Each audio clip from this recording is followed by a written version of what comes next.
What is up, guys? Disloyal Cactus here. Thank you so much for stopping by, and today, like I said, I'm disloyal. I'm cheating on my main squeeze Destiny 2, the gall, the audacity to play another game. I'm frankly disappointed in myself, but I wanted to tell you guys about Temtem. This game is a blast, and I've been playing it like crazy over the past few days. Now, this video is in no way sponsored, but one of the Temtem people did give me a free code. Thought I would mention that for the game, but seriously, if you guys like Pokemon, and who doesn't? Let's be honest, who doesn't?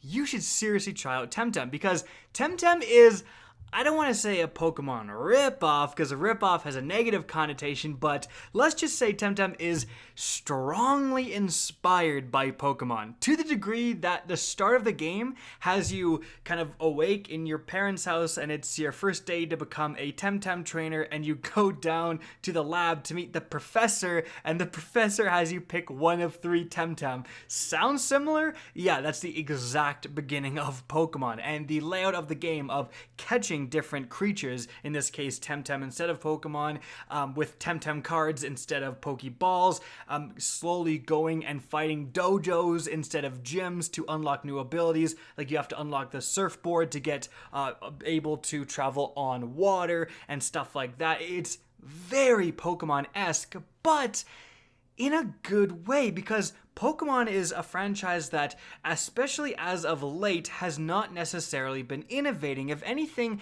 they have been dialing back the complicated features of the game to be more casual friendly. And while that's fine in some aspects, and they've certainly been having success with that, Temtem innovates in a lot of key ways that I'm sure Pokemon players would love their game to do so as well. One of the main things about Temtem that's so cool is that every single battle is 2v2. So, if you're playing solo, 2 of your Temtem go out to battle, but also, it is an MMO, so you're gonna walk around and run by all these other players, and if you're playing in a squad, you can kind of team up, and each player puts forth 1 Temtem, which is a super cool idea. But why does 2v2 matter? Well, Temtem has innovated in this area to make 2v2 more than just being 2v2, because your abilities in the game will actually play off one another. This is one of the most fascinating and interesting parts. Certain abilities are impacted by what the other Temtem is. For example,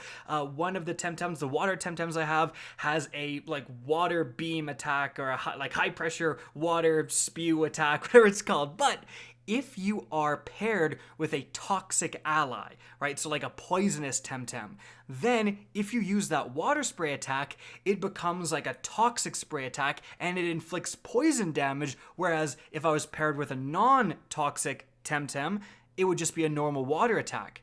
There's another one called high pressure water attack, where if you're paired with a fire Temtem, it becomes boiling water and inflicts a burn attack. So depending on your squad, depending on your setup, you can actually have wombo combos and make your Temtem's abilities more powerful by getting those perfect squads together. And that is such a sweet aspect of the game. But that is not the only innovation to combat. Some more things I think players, especially Pokemon players, would enjoy in terms of combat innovation is the hold techniques. So in Pokemon, most of the time you just pick your most powerful attack every single time. Maybe if you have a couple of different elemental attacks, you pick whatever one is super effective. There's not a ton of thought process involved in picking your attack. But in Temtem, there is, because there's stamina and again these hold techniques. So the hold techniques are super interesting. You can have incredibly powerful attacks, even sometimes attacks that will fight both of your opponent's Temtem, because remember it's always 2v2, but you can't always use them off the bat. They will actually have a certain amount of turns you have to wait before they become available. So surviving, perhaps even using the certain abilities that increase your defense and stuff can be important. Whereas in Pokemon, you almost never use that stuff. In Temtem, it's a lot more tempting. But this also means that you don't want to load your Temtem with all of these hold techniques that are super powerful, but if you start with that guy, he won't have any attacks. He'll just have to wait around for a turn. So you want a mix of some attacks they can do right away and a couple more really powerful hold techniques. Again, I'm thinking about stuff when it comes to these attacks that I don't normally have to think about in games like this, and it's really interesting. And I mentioned stamina before, but that's another key factor. When you're in a battle, your Temtem, your monster, will have a stamina bar. So let's say you have 30 stamina, each attack will have a stamina cost, and you'll only regenerate a little bit in between turns. So, do you want to start with that super powerful high damaging attack and use up all your stamina off the bat? If you do, you won't be able to attack. Well, actually what happens is if your stamina gets very low, you can overexert your Temtem. So it takes up the remaining stamina and then it eats away at your health for like the remaining stamina cost that you don't have. Once you have 0 stamina, you will have to switch Temtem or literally wait around. Like you can make your Temtem wait for a turn where they don't do anything and they just regain stamina. But this is again something that you need to think about.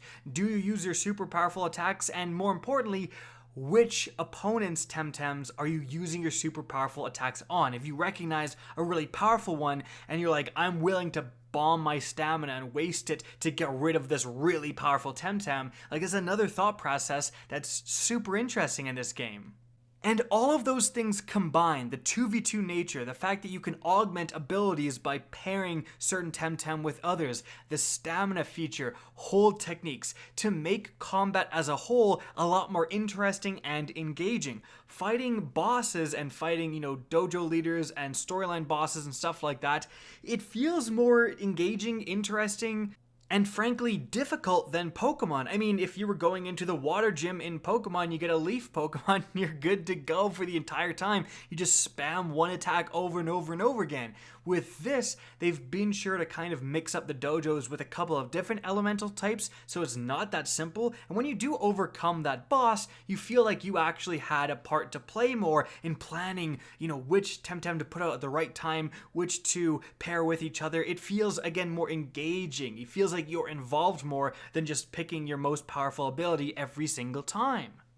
But with all that being said, combat is definitely the main innovation that Temtem makes.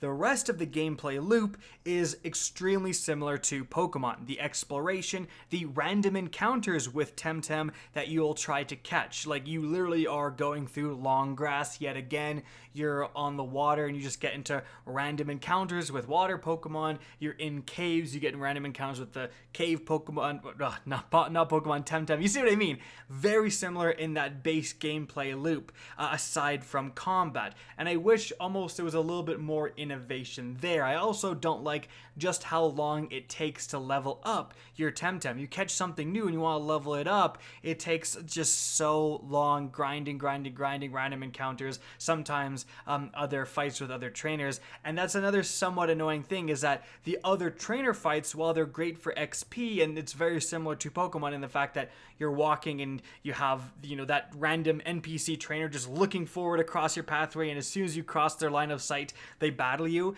In Temtem, you engage with them a lot more. You have these different dialogue choices, but I don't think that's a good thing because none of the dialogue choices matter. No matter what you say, you'll always end up battling that guy, at least in my experience. So basically, it's just finding the one to get to that dang battle the quickest, and I'm not sure that makes a lot of sense. Now, some more interesting things to mention. There is an opportunity to breed Temtem, and the offspring and the eggs they create can have traits that that version of that Temtem in the wild can't necessarily have. So if you want to go super in-depth and kind of min-max your Temtem team, you do have that possibility through that feature. Also, one of the newer features of Pokemon, which would be the shiny Pokemon, like encountering an extremely rare Pokemon, that's also in Temtem. They have like I think luminous Temtem that you can randomly encounter. They have different color schemes. Now, a little bit cooler in Temtem, like in Pokemon, it's kind of like, who are you showing off that shiny Pokemon to? In Temtem, because it is an MMO, you can pick a Temtem to walk behind you. So sometimes you see someone's like lit, luminous Temtem, and you're like, oh my goodness, where did they get that? What Temtem is that? That is a really cool feature. The fact that you can see other people's Temtems and get jealous, like that is so cool. And the MMO aspect and the social aspect is just another big innovation of this game. People have been wanting a Pokemon MMO for goodness knows how long, like for so long.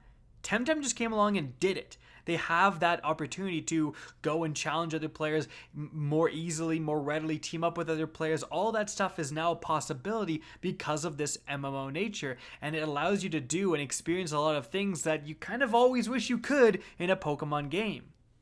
But the cool thing about this game is that it's not quite finished. It is in open beta right now, I believe, so the developers are still working on this game. They've said publicly that they're going to add new locations and new Temtem pretty darn soon. So if you get into this game now and start enjoying it, there'll just be more coming soon. And I really think that you should try this game. Again, I just kind of tried it off a whim. I saw some people talking about it on Twitter. Again, I was lucky enough to get a code, and I've just been loving it. Like, it's been a legitimately enjoyable game, and I feel like it does improve upon the foundations that Pokemon laid by making combat so much more interesting. You're still going to have a very Pokemon-esque experience as you're going through the dojos, unlocking different areas, unlocking different, again, things to let you travel to different places, all of that stuff. So if you like Pokemon, you're going to like Temtem. There's such similar games.